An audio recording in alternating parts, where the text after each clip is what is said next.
आप देख रहे हैं न्यूज नाउ 24/7। ताज़ा खबरों के लिए हमारे साथ बने रहें।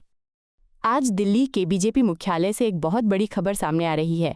बीजेपी के राष्ट्रीय प्रवक्ता तुहिन सिन्हा ने प्रेस कॉन्फ्रेंस कर झारखंड की गठबंधन सरकार और मुख्यमंत्री हेमंत सोरेन पर भ्रष्टाचार के गंभीर आरोप लगाए हैं। सिन्हा जी ने एक ऐसे लेटर का खुलासा किया है जिसने राज्य की राजनीति में भूचाल ला दिया है। तुहिन सिन्हा ने प्रेस को संबोधित करते हुए बताया कि झारखंड में लगभग 10,000 करोड़ रुपए का कोई हिसाब किताब नहीं मिल रहा है। उन्होंने एक अखबार की कटिंग दिखाते हुए कहा कि पिछले कुछ वर्षों में राज्य में करप्शन की सारी सीमाएं पार हो चुकी हैं।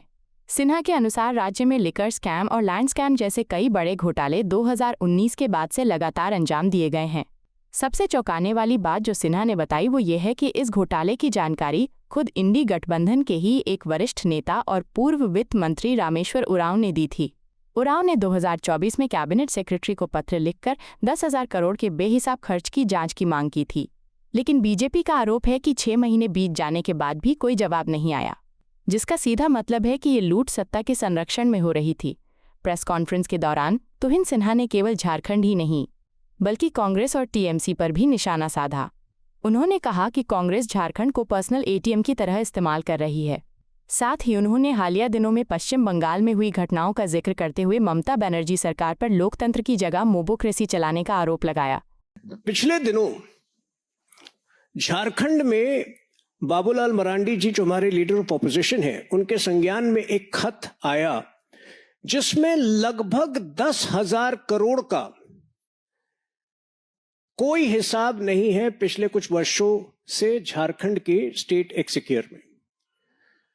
ये एक न्यूज़पेपर की कटिंग मैं आपको परिप्रेक्ष्य के लिए दिखाना चाहता हूं। तो हालांकि बताया जा रहा है कि कई वर्षों का यह स्कैम है, 22 वर्ष, लेकिन मुख्य तौर पर सबसे बड़े स्कैम जो है ये 2019 के बाद रचे गए हैं। लिकर स्कैम हो, लैंड स्कैम हो, और अनेक अनेक तरीके से ये 10,000 करोड़ का कोई हिसाब जो है राज्य के पास नहीं है। अच्छा, गौरतलब, बहुत इंटरेस्टिंग बात मैं कह रहा हूं, ये खत, ये जानकारी इंडी अलायंस के ही फाइनेंस मिनिस्टर, उसी सरकार में जो फाइनेंस मिनिस्टर थे हेमंत सोरेन के पिछले टर्म में, रामेश्वर सोरेन जी, जो कि कांग्रेस के एक वरिष्ठ नेता हैं, फाइनेंस मिनिस्टर थे, 2024 में उन्होंने ही ये खत लिखा था झारखंड के कैबिनेट सेक्रेटरी को कि 10,000 का कोई हिसाब, 10,000 करोड़ का कोई हिसाब नहीं हो रहा है, इस पर जांच होनी चाहिए। 6 महीने बाद उन्होंने खत लिखा, कोई उत्तर नहीं आया, जिसका सीधा सीधा अर्थ है कि ये लूट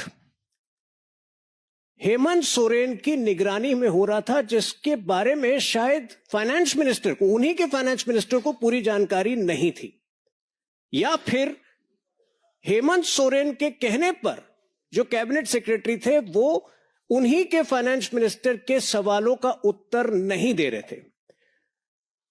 अब सवाल उठता है कि इतना बड़ा स्कैम जिसमें 10,000 करोड़ का कोई हिसाब किताब नहीं है, इसकी मोडस ऑपरेंडी क्या है? और उसकी मोडस ऑपरेंडी जो हमारी जो बीजेपी की, वहां राज्य में बीजेपी बहुत सक्रिय है इस विषय को लेकर, अनेक जो है इन्वेस्टिगेशन, औपचारिक इन्वेस्टिगेशन तो नहीं होता, लेकिन जितनी खबरें निकल सकती थी राज्य की बीजेपी ने निकालने का प्रयास किया।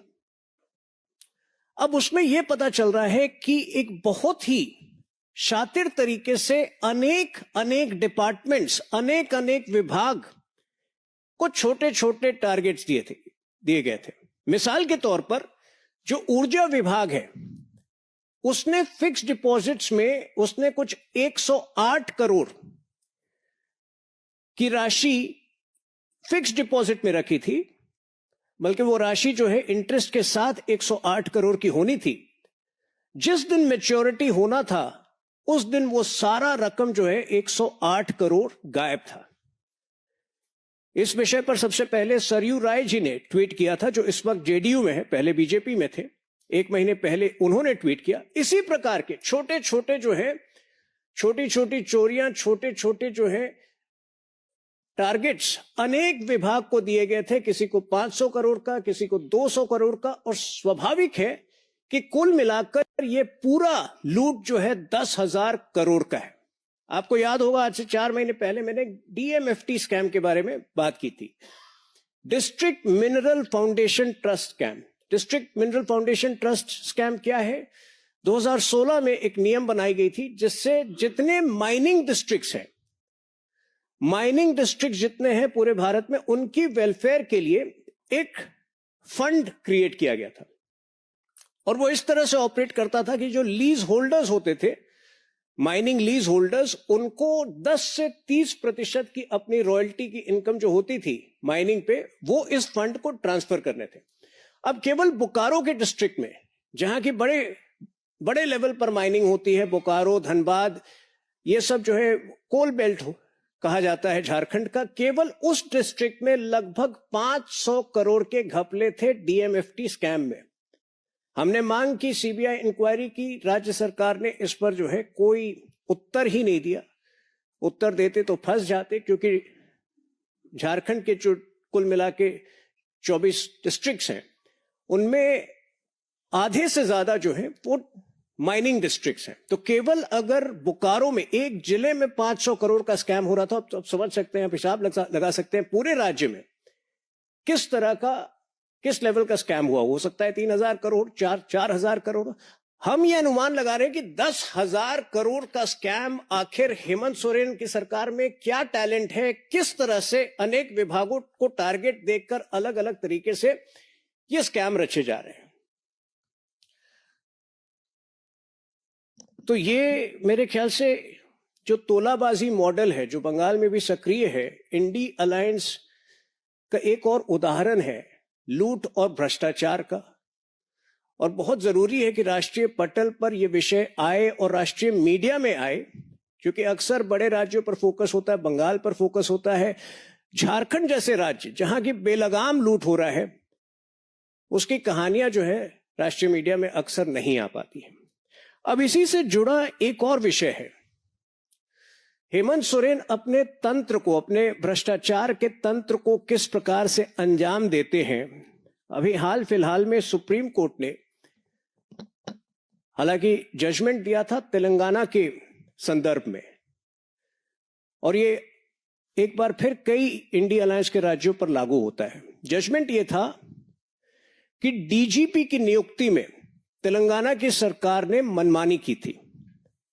सुप्रीम कोर्ट ने निर्णय पास किया फरवरी के पहले सप्ताह में कि डीजीपी के नियुक्ति में स्पष्ट रूप से नियमों का पालन हो और हर राज्य में हो। और जब हर राज्य की बात आई तो पिछले 1 वर्ष से डीजीपी की नियुक्ति को लेकर झारखंड में एक बहुत बड़ा विवाद चल रहा था।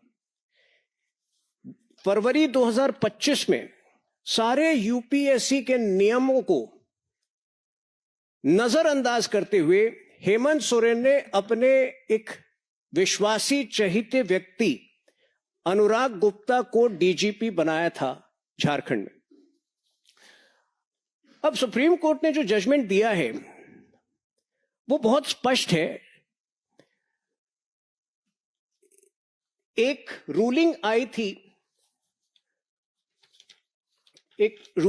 थी Prakash Singh versus government of India के केस में लगभग 20 वर्ष पहले, जिसमें 3 पैराग्राफ्स बहुत महत्वपूर्ण हो जाते हैं, पैराग्राफ्स 10 to 12, जिसमें कुछ स्पष्ट रूल्स दिए गए हैं डीजीपी की नियुक्ति को लेकर। रूल 10 ये है कि states must send timely proposals to the UPSC for empanelment of eligible senior IPS officers for regular DGP appointment. अर्थात किसी भी डीजीपी को नियुक्त करने के पहले आपको प्रपोजल, एक एम्पैनलमेंट के लिए एक प्रपोजल यूपीएससी को भेजना है। Number 2, the practice of appointing acting और एडहॉक डीजीपीज शुड सीज। एडहॉक या एक्टिंग डीजीपी नहीं होना चाहिए, कम से कम 2 साल के लिए डीजीपी को नियुक्त करना चाहिए। UPSC is empowered to remind states of impending vacancies and if necessary approach the Supreme Court for compliance. UPSC के पास अधिकार है कि वो स्टेट्स को आगाह करें कि ये वैकेंसीज आपको भरने हैं, और यदि नहीं भरे जाते हैं तो उस प्रक्रिया में स्टेट्स की सहायता करें। अब ये इसलिए महत्वपूर्ण हो जाता है कि जहां झारखंड जैसे राज्य में हेमंत सोरेन जो है सरकारी तंत्र का प्रयोग कर कर अपने भ्रष्टाचार को बढ़ा रहे हैं, अंजाम दे रहे हैं, वहां आप समझ सकते हैं कि गलत डीजीपी के नियुक्ति से किस तरह से उनके भ्रष्टाचार के तंत्र को लाभ पहुंच रहा है। तो अनुराग गुप्ता नाम के एक भ्रष्ट व्यक्ति को फरवरी 2025 में डीजीपी नियुक्त किया।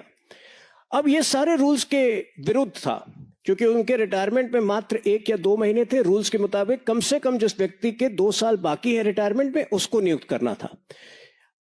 आने वाले समय में पाया गया कि यही व्यक्ति अनुराग गुप्ता के लिंक सीधे सीधे एक कोल माफिया के डॉन सुरजीत सिन्हा से पाए गए। सुरजीत सिन्हा जो कि धनबाद कोल माफिया में सक्रिय हैं और जेल में सजा काट रहे हैं।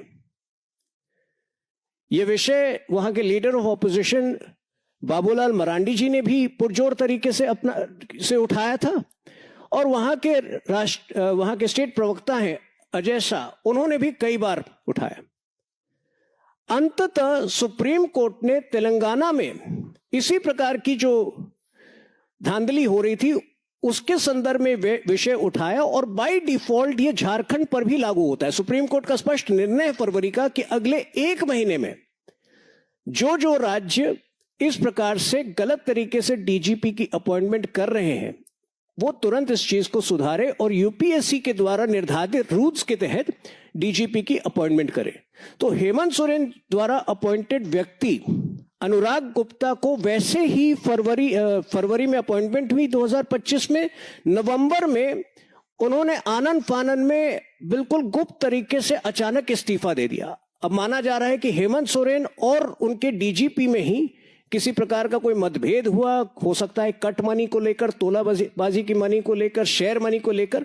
लेकिन अनुराग गुप्ता सीन से हटे एक और इसी प्रकार का अवैध अपॉइंटमेंट उन्होंने किया। तदाशा मिश्रा नाम की एक व्यक्ति को, महिला को डीजीपी बनाया। उनके भी रिटायरमेंट में मात्र 1 या 2 महीने थे, वो भी सारे रूल्स के उल्लंघन करने के उपरांत।